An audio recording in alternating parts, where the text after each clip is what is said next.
Өдөр тутмын менежмент бол амьдралын луужин дэвтрийн өдөр бүр ажилдаг хамгийн их хэрэглэгдэх хэсэг гэж ойлгож болно. Тэгэхээр энэ удаад хэдүүлээ цагийн менежмент, зорилгын менежмент хоёрыг хэрхэн хооронд нь хэрэгжилж байгааг хэдүүлээ энэ хэсгээс харна бас сурна. Тийм учраас би танад хэлье, Монголд цагийн менежментийг зорилгын менежменттэй хослуулсан ийм гайхалтай багж ер нь бол одоогийн байдлаар байхгүй байгаа. Тийм учраас би та нартай энэ төслөө сүүлийн 10 жил та нарт зориулж хийж байгаа энэ төслөөр маш их бахархаж байгаа. Одоо би та нарт энийг хэрхэн ажиллах талаар зөвлөгч байгаа. Үнэхээр сэтгэл бол хөдөлж байна. Тийм учраас хэдүүлээ гол хэсэг рүү гараа. За амьдралын луужин дэвтрийн өдөр бүрийн менежмент хэсэг буюу цагийн төлөлтийн хэсэг. За хэдүүлээ яг энэний өмнө ямар хичээлийг үзсэн байх ёстой вэ гэхээр зуршил бүтээгчийг үзсэн байх ёстой.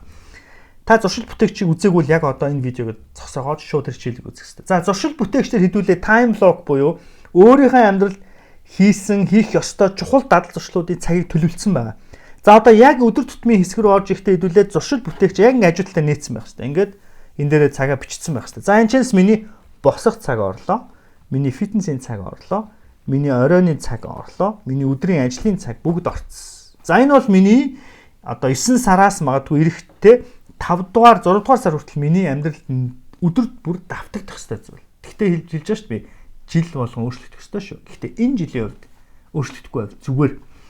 За ингээд би 9 сараас 5 сар хүртэл нэг зуршил бүтээгчдэр байх ёстой. Унтах, спорт, ажил, тайлан, гэр бүл, болцоо тий. За ингээд бүх юмуд орцсон, амралтын үеуд орцсон. Тэнгүүт энэ дотор чинь хоосон хэсгүүд үлднэ дээ. За яа тэгэхээр миний одоо 5 өдрийн ажлын хэсэг бол хөвчлэн ингээд голдоо хоосон үлдэн шүү дээ. За энэ хэсэг дээр хэдүүлээ ажлаа төлөвлөнө. За одоо бүгдээр дэвтрээ ингэж тавина. Зуршил бүтээгч миний 5 жилийн төлөв, 1 жилийн төлөв. За тэгээд би одоо хэрвээ жишээ нь одоо энэ дээр би 8 сар гэж ивэл би 8 сарынхаа нөгөө 5 үзүүлэлтийг энэ дээр гаргана хажуудлаа. Та нар хэрвээ үнэхээр одоо personal coaching буюу хувийн зөвлөх өөртөө авахгүйгээр мөнгөө хэмнэнгээ өөрийгөө дасгалжуулъя гэж бодож лифтэр яг ийм байрлалаар тавих хэрэгтэй шүү. Хэрвээ би танд хувийн зөвлөгөө өгчсэн бол яг ингэж асуув. За таны алсын хараа юу вэ? Тэнгүүт энд алсын хараа байж тээ. За таны энэ жилийн төлөвлөгөө юу вэ? Тэнгүүт энэ жилийн төлөвлөгөө чинь байж. Дэвтэр чинь чамаа коуч хийж байгаа байхгүй. Тэ чи 7 хоногийн төлөвлөгөө ихтэй чи 5 жил, 1 жил, 1 сар, 1 7 хоногоо нэг нүүрэн дээр бүгдийг харах боломжтой. Хардаа гайхалтай биш гэж юу те. Яг ингээд. Дээрэс нь хэдүүлээ энэ өдөр ирээ те. За одоо хэдүүлээ балаа авлаа. Би тайм блок дээр буюу зуршил бүтээгчдэр байсан гол юмнуудаа бүгдний ишээ оруулна. За энэ дээр орж байгаа зүйлүүдийг манай гэр бүлийнхэн мэдэх ёстой гэдгийг та нар бас мартааг байх гэж найдаж байна. Гэр бүлээр батлагдсан миний давтамжууд ийшээ орж байна. Окей. За одоо энэ дэвтэр дээр шууд ажиллаа төлөвлөж эхлэхээс өмнө хэдүүлээ зүүн талын хуусны чинь яг голын баган дээр хамгийн дээр байгаа нэгэн чухал асуултаар энэ 7 хоногийн ажил эхэлнэ. Энэ ямар асуултаа вэ гэхээр энэ 7 хоногийн чухал зүйлс. Энэ 7 хоногийн чухал зүйлс гэдэг энэ хэсгийн артталт нь ийм watermark буюу ийм тамга хийж өгсөн байгаа. Энэ луужингийн зураг харагдаж байгаа. Энэ юу хэлж байгаа вэ гэхээр энэ нөгөө өмнөх 5 жилийн төлөвлөгөө чи асууж байгаа шүү. Бас нөгөө дотоод тохиргоо хэсгийг чи асууж байгаа шүү. Нэгөөр хэлэх юм бол энэ 7 хоногийн миний төлөвлөгөөтэй холбоотой, миний үнэт зүйлтэй холбоотой хамгийн чухал ажил. Би танарт нэг зүйл хэлье. Манай монголчууд чухал бүс зүйлээ үнэхээр ялгаж сураагүй хүмүүс шүү. Үнэхээр чухал ажил ярьж ангут тий одоо юу гэдгийг тий би машинахаа тосыг солих хэрэгтэй ч гэх юм те хүмүүс ингэ яад өгдөг. Тэнгүүд би гайхаж байхгүй. Үгүй эн чинь ингээд чухал усаар нь ялах юм бол бид нар бүр хамгийн чухал зүйлээр ажиллаж байхад одоо юу дугуй солих вэ? Одоо юу маас солих вэ те? Эсвэл ягаад энэ цаг дээр заавал би хүүхэд авах хэрэгтэй вэ? Энэ хэрвээ чухал ажил бол би 7 хоногийн өмнө би энэ уулзтыг төлөвлөхдөө энэ манай компани хамгийн чухал ажилтнууд чухалчлах миний үнэт зүйл, миний карьерийн төлөвлөгөөтэй хамгийн чухал ажил байх юм бол би шууд эхнэртэйгээ ярих хэрэгтэй байхгүй юу? Уушлаараа хайраа би яг энэ цагт маш чухал уралдаан учраас энэ 7 хоногийн тэд өдөр чи хүүхдээ аавна шүү гэдэг ч юм уу. Гэтэл чухал зүйл ярьж байгаа зарим хүмүүс ийм яриа яваад өнгөт дотор нэг юм шууд энэ юу болж байгаа гэхээр чухал бусын дарааллыг эренблээгүй. Энийг төлөвлөөгүй. Тийм учраас хүмүүсийн ажил эмх замбрааг болж эхэлдэг. Тийм учраас би та нартаа энэ 7 хоногийн чухал зүйлс гэдэг дээр ингээд 5 ийм одоо шугам татсан байгаа. Энэ дээр та нар энэ 7 хоногийн хамгийн чухал 5 ажлаа бичих ёстой шүү. Хамгийн чухал гэдгийг яаж олох ёстой вэ? Үнэт зүйлээрээ харьцуулаараа, том зорилготойгоо харьцуулаараа. Тэгээ энэ 7 хоногт тэр том зорилготой чинь үнэт зүйлтэй чинь том зорилготой чинь холбоотой 5 асуулт. Энэ 5 ажлыг эренблэхийн тулд үнэт зүйлээ гаргаж ирж тавьж агаад эренблээд аль нь хамгийн чухал вэ гэдгийг тавина гэсэн.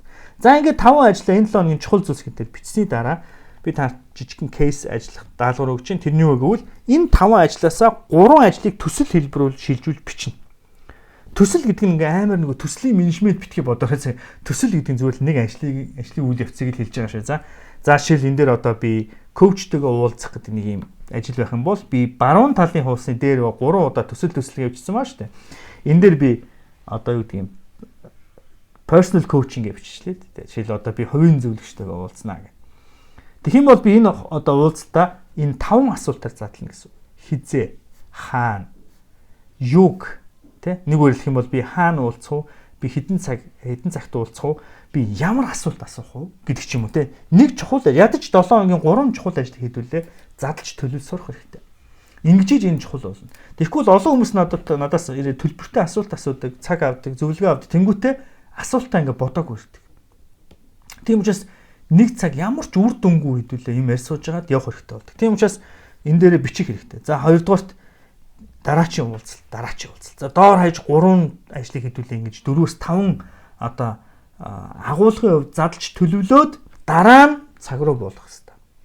Тийм учраас хэдүүлээ хамгийн чухлаасаа эхлээд 3 ажлаа бичлээ. Тэгээд одоо цагаа бичнэ. Энэ төсөл гэдэг яасан бэлээ? За би коучтэйгээ уулзна. Утсаа авлаа, коуч руу залгалаа. Та хэд өдөр боломжтой?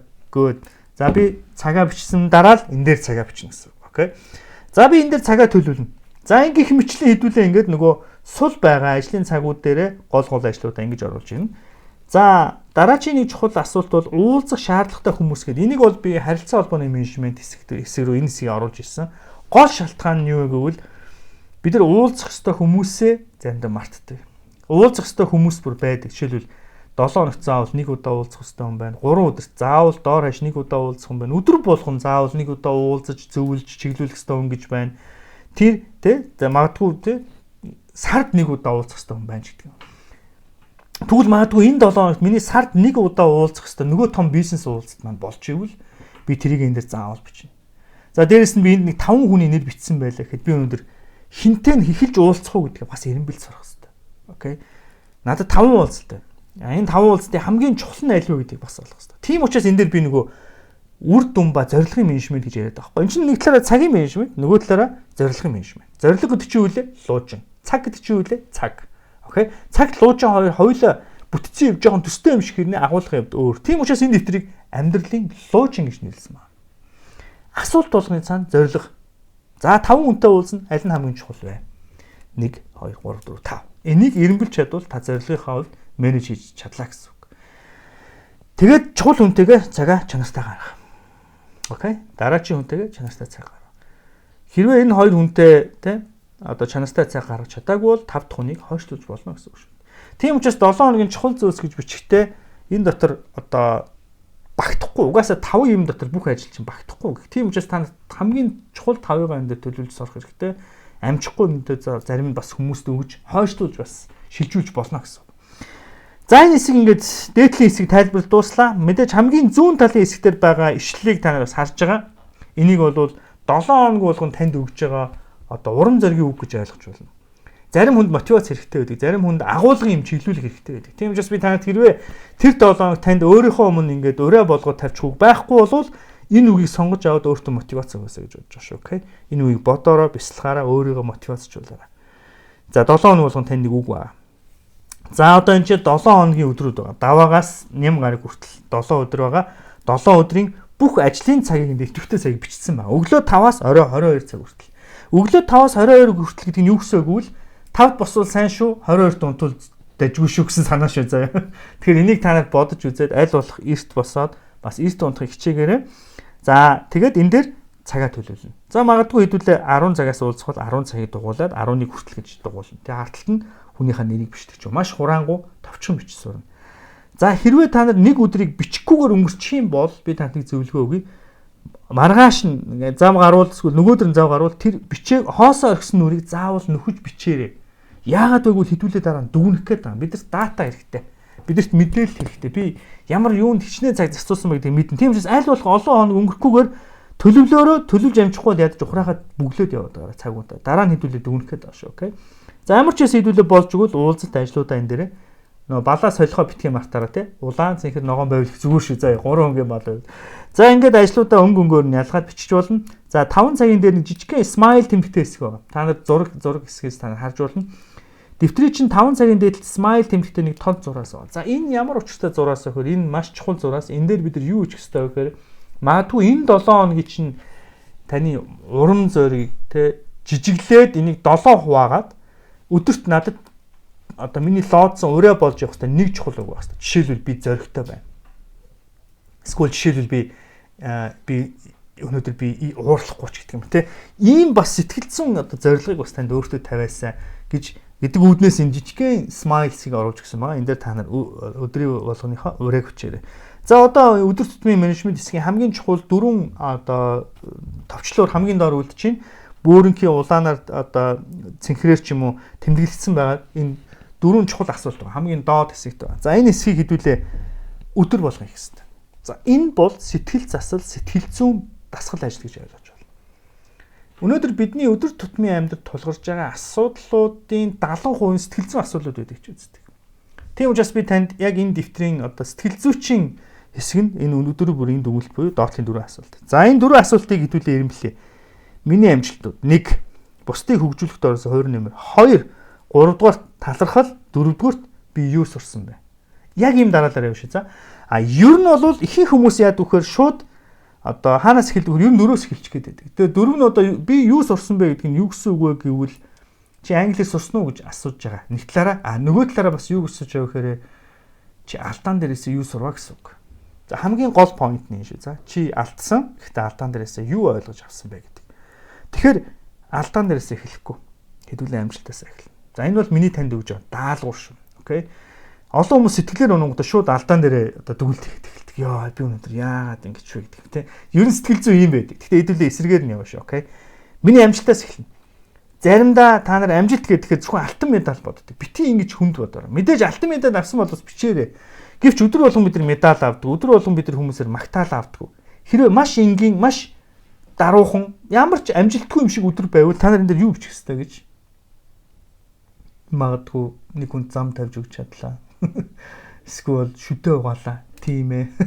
За арайч шүдэ угаасан гэж чинь хаашаа. Ер нь бол чамд 99 амжилтгүй зүйл тохиолдсон байсан ч гэсэн чи нэг эерэг зүйлийг, нэг амжилттай байсан зүйлийг олох ёстой л гэсэн үг шүү. За гол агуулга. Тийм учраас чи заавал өдөрт өөрөөсөө нэг амжилтыг олоод тэмдэглэх ёстой. Амжилтаа тэмдэглэнгүүт шоудна гэж үтгэе ойлгоо. Амжилтаа нөт хийн гэж байгаа шүү. За амжилтаа тэмдэглээрэй. Энэ бол чиний өөртөө оруулж байгаа, өөртөө өгж байгаа урам зориг байх болно. Хэрвээ чи энийг хийхгүй бол чи энэ дэвтрийг 7 хоногийн дараа л хөтлөхөө болчихно. Би чамд үнэхээр хатуу хэлье. Чи үнэхээр өөрийгөө урамшуулж өөрийнхөө амжилтыг тэмдэглэж сурах ёстой шүү. Хин ч чамайг урамшуулахгүй. Хин ч чамайг хангалттай урамшуулахгүй. Нөхөр чинь, эхнэр чинь, найз чинь, хамтрагч чинь. Тэгвэл хин чамайг урамшуулах ёстой. Чиний амжилт чамайг урамшуулах ёстой. Хоёрдугаарт 21-р зуунд амьдарч байгаа, бизнес эрхэлж байгаа, эсвэл ажил албан дээр карьерийг явж байгаа хүмүүсийн хувьд нөлөөлөх ур чадвар хамгийн чухал чадрын тоонд орж байгаа. Нөлөөллийг юугаар хэмждэг вэ? Дагагчаар нь. Дагагчийг юугаар хэмжих вэ? Тэр хэр их бусдад хөрөнгө оруулдаг хүн бэ гэдгээр хэмжигдэнэ. Тэр хүнд мүлжүүртэй, өгөөчтэй хүн байхаас шалтгаална. Тийм учраас өдөр болгон өөрөөс асуурай. Би өөрийнхөө эргэн тойронд байгаа миний чухал хүмүүс би ямар хөгжүүлэхийн тулд тэдний төлөө би юу хийсэн бэ? Би нэг үг хэлсэн үү? Би ямар нэгэн зөвлөгөө өгсөн үү? Ямар нэг юм шеэрлсэн үү? Ямар нэгэн урмын үг хэлсэн үү? Ямар нэгэн байдлаар тэднийг дэмжсэн үү гэдэг асуултыг өөрөөсөө асуух хэрэгтэй. Хэрвээ чи өнөөдөр хэн нэгэн хүнийг хөгжүүлээг бол яагаад хэн нэгэн чамайг дагах хэрэгтэй вэ? Хэрвээ чи хэн нэгэн хүнийг хөгжүүлэхгүй бол яагаад тэр хүн чамайг сонсох хэрэгтэй вэ? Тийм учраас энэ бол чиний карьертай холбоотой маш чухал хэсэг. Энэ хэсэгтэр чи орой болох энийг би чамайг орой унтахаасаа өмнө битгий утасныхаа өмнө эсвэл телевизийн өмнө эсвэл компьютерийн өмнө унтаасаа гэж хэлмээр байна. Би чамайг дэвтрийнхаа асуултын өмнө унтаасаа гэж хүсэж байна. Окей. За чи орой чи хэн нэгэн хүнийг хөгжүүлж амжаагүй байх юм бол чи нэг юмыг ойлгох хэрэгтэй. За би маргааш заавал өөрийнхөө эргэн тойрны хүмүүст нэг хэрэгтэй юм хийж хөрөнгө оруулалт хийндэ гэдэг шийдвэрийг гаргах хэрэгтэй шүү. Окей. 3 дугаарт амжилт бол үйл явц. Амжилт бол цаг хугацаа шаарддаг зүйл. Хэрвээ чи энэ жилийн төлөв гаргасан бол чи мөрөөдсөн бол чи зорилго тавьсан бол энэ цаг хугацаа орно. Тийм учраас би чамайг 5 жилийн төлөв хий гэж хэлж байгаа шүү.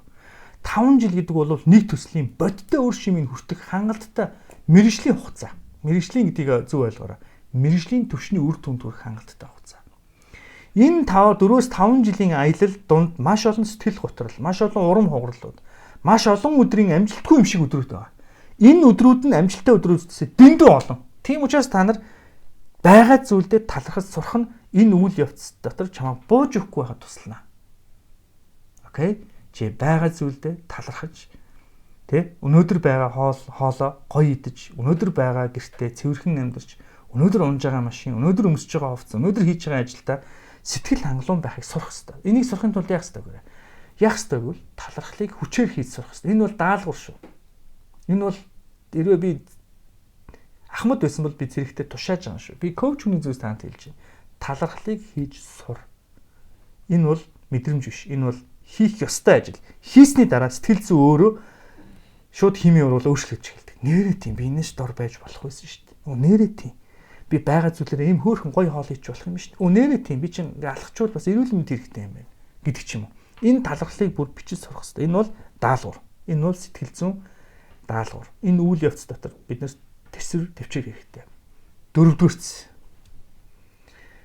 Чи алдсан. Өнөөдөр хоёлаа алдаа гаргасан. It's okay. Гэхдээ нэг асуудал байна. Хэрвээ алдаан дээр дүгнэлт хийхгүйгээр чи унтах юм бол энийг чи мартна.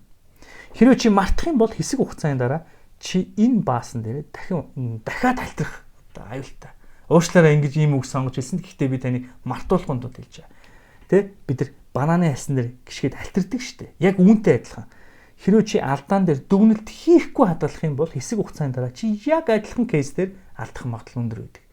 Тийм учраас хэрвээ хүн алдсан алдаан дээр дахиж алдахгүй байхын тулд яах ёстой вэ гэвэл дүгнэлт хийх ёстой байдаг. Тийм учраас өнөөдөр би чамд сануулж байна. Өнөөдөр яагаад энэ алдаа гаргасан бэ? Энийг гаргахгүй боломж байсан уу? Бас энэ дээрс би юу сурсан бэ? Дараачийн удаа би энэ нөхцөлөд яаж хандах ёстойгоо чи энэ дээр дүгнэлт хийх ёстой. Би бэлдээг учраас алдчихлаа. Би сайн амраагүй учраас орж ид ууралчлаа. Би шийдвэр гаргаагүй байсан учраас би сэтгэл хөдлөлөө захирч чадсангүй ч гэдэг юм уу. Иймэрхүү маягаар хэдүүлээ алдаан дээрээс юу сурсан талаар бичнэ. Энэ бол бидний өөрийгөө дасалж болох хөтөлбөрийн сэтгэл зүйн хэсэг буюу сэтгэл заслын үйл явц явагдах хамгийн чухал хэсэг шүү. Энэ асуултыг танаа асуугаад магадгүй энэ жижигхэн зайн дээр бичих чамд хангалтгүй байгаа бол бидэрт тэмдэглэлийн дэвтэр байгаа. Битгий мартаараа дэвтрийн чинь хойд хэсэгтэр тэмдэглэлийн дэвтэр байгаа. Миний амжилтууд гэж бичээд энэ дээр 5хан мөр байгаа. Энэ 5хан мөр багтахгүй байж болно. Тэгвэл ихтэй ямар ч байсан энэ дээр бичээрэй. Хэрэв багтахгүй бол баруунтлынхаа дэвтрийг нээгээд энэ дээр миний ухаарч ойлгосон мэдлэг гэдэг хэсгийг нээж байгаа. Энэ дээр өөрийнхөө амжилтуудыг өргөжлүүлээ бичээ. Миний карьерийн үйл явцын турш надад хамгийн хэрэгтэй байсан энэ дөрвөн зүйлийн хамгийн хэрэгтэй байсан зүйл нь ихнийх нь байсныг би өөрөө анзаарсан. Би өөрийнхөө 2-3 жилийн өмнө хөтлөжсэн дэвтрүүдээ ингээд ухраагаа үзсэн чинь би энэ 3-аас илүү ихний асуултаар аюу их бичсэн байсан. Нөгөө амжилтууд гэдэг хэсэгтэр. Тэгэхээр энэс би юуг өөрийнхөө сэтгэл зүг хараад юу гэж дүгнэж байгаа вэхээр надад урам зориг ямар хэрэгтэй байсан бэ гэдгийг би хараад ойлгож байгаа байхгүй. Тэгэхээр биднэрт хамгийн хэрэгтэй зүйл нь урам зориг байдаг. Ажил хийх бол ойлгомжтой шүү дээ. Би өдөр хийх хэрэгтэй юм тодорхой. Гэхдээ яагаад би хийх хэрэгтэй? Яагаад бууж өгөхгүй байх хэрэгтэй? Яагаад би энэ дээр өөрийгөө ажиллах хэрэгтэй? Яагаад? Энэ олон яагаад сүлээ биднийг ятраадаг. Тийм учраас энийг хийснээрээ би маш олон хэцүү өдрүүдийг давсан байлаа. Та ч гэсэн энийг бас амжилтад авч чадна гэж итгэж байна. За ингээд амьдралын луужин жилийн өөрийгөө дасгалжуулах гарын авлага маань тайлбар хэсгийн нэрээр дуусч байна. Мэдээж тайлбар дуусч байгаа боловч таны аялал яг одоо эхэлж байна. Амьдралын луужинг авсан баярлалаа.